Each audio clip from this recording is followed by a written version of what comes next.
I've been reading fantasy for a long time, but I think it's time to go back to the roots.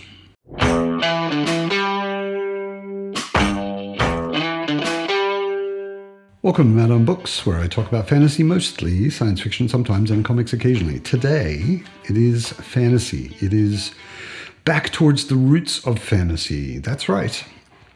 Lord of the Rings. I'm going to be rereading it soon, and I wanted to put this up as a bit of an intro. I'm going to try out a new format, new for me, format, the vlog, like the cool kids do today. And I wanted to invite all of you, any of you who are into this, to reread it with me. I'm not doing a strict schedule. I just wanted to let people know so that if you're interested in reading it or rereading it, this might be a good time to do it. So why am I doing this? Well, first of all, Lord of the Rings has become my comfort series, I guess you could say. I read it when I was 9. My mother gifted me a box set of paperbacks when I was 9 years old.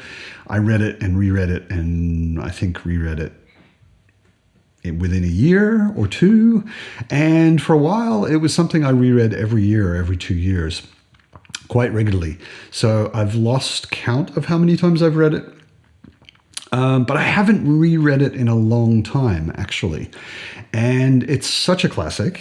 You can't really argue that J.R.R. Tolkien invented fantasy. You can say that J.R.R. Tolkien kicked off the phenomena that is fantasy as we know it today. I have read this so many times, it holds such a dear and close place in my heart. It's on my top 10 fantasy series of all time list at number 2. It was number 1 for many decades, but Stephen Erickson shook Tolkien's foundations there. It's such a good series. Everybody should read it.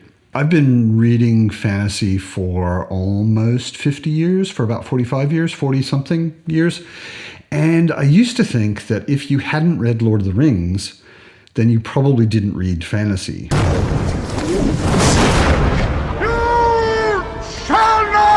Not in a gatekeeper-y kind of way, just back then, that's how it was. Like, I didn't know anyone that read fantasy that hadn't read Lord of the Rings. It was kind of inconceivable to me. And when I started this channel, and a lot of much younger people started watching, and I started getting to know them, I found out that it's certainly no longer the case. It seems like for the younger generation, there's a very good chance that you've read some, at least, Brando Sando, but there's an equally good chance that maybe you haven't read Lord of the Rings. Everyone's seen the movies. Everyone seems to love the movies. I also love the movies. But reading the books is a different experience. There's a lot of stuff that didn't make it into the movie, sometimes for good reason, but just the way it's written gives you a very different vibe, a very different mood and feeling about what's going on, about the characters, about the world, than you get out of Peter Jackson's interpretation of the books and the world. I think both are equally valid. I'm not getting into a books versus movies kind of a fight here. Not interested. I think they're both great. But I realize that there are a whole bunch of people who love fantasy who maybe don't know Lord of the Rings. And I would invite you to read it. It's really, really worth it, even if it is quite old. So in preparation, I bought myself The Atlas of Middle-earth by Karen Wynne Fonstad. It's originally a viewer recommendation. I talked about my Tolkien editions, my various Lord of the Rings and Hobbit and Silmarillion editions that I own, and somebody recommended that it's really, really enhances the reading experience when you read it with the Atlas. So I will be doing that. It's got a lot of interesting, direct related to the books maps. So in the Lord of the Rings section, you can flip through and you can see what Hobbiton and Bag End look like, and then the trip along the Brandywine, and so on and so forth. I find that very interesting. I also, in celebration of reading it again after a very long time, I bought myself a bookmark. I am becoming a bit of a bookmark collector, mostly through Etsy. There are a lot of really, really nicely handmade bookmarks on Etsy, which is awesome. And I got myself a Lord of the Rings bookmark. It's not here yet, it's on the way, but by the time I start, it'll be there. And for the reading, I mentioned this in my Lord of the Rings editions as well. This is a box set of the Lord of the Rings.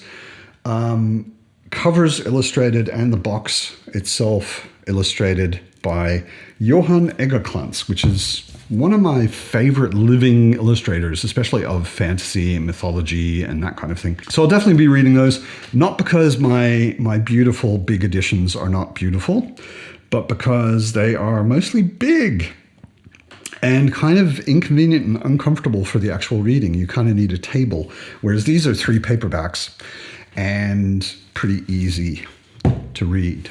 So concretely, what I'm going to do is I'm going to read each book and do 2 vlog videos for each book is my kind of plan. So I'll end up with 6 in the end.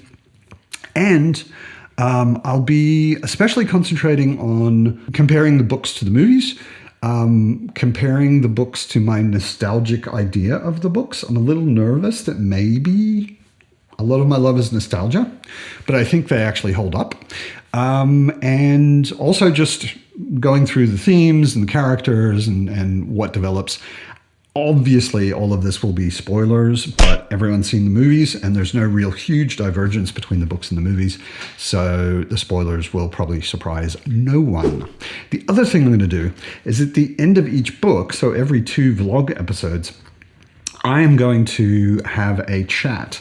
And I've already confirmed it. It's going to be me, Philip Chase, AP Kennevan, and Mike from Mike's Book Reviews. We're all big Lord of the Rings fans. Mike and I are normal people. AP and Philip are super brains. So between the 4 of us, we should have a really, really interesting discussion. I'm super looking forward to that. So we'll have 3 discussions, 6 vlogs, and no schedule. I'm just going to do this as usual, as I've been doing lately, as a mood read. I'll pick them up when I feel like it. I'll record when I feel like it, and I'll throw up a video when I feel like it. I would heartily invite you to join me if you would like to. If anyone is actually reading along, let me know.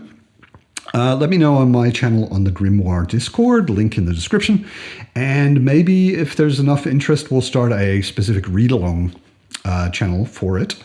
But I am so looking forward to this. It's like, I wouldn't say it's quite like meeting an old lover again. That makes it sound weird. But it's like meeting a very good old friend again. And I'm so looking forward to it. I invite you to join me. It would be really nice to have some company on the journey through Middle-earth. As usual, I hope you are well. I really do. And I hope you're reading awesome books like Lord of the Rings, and I will see you soon with a vlog.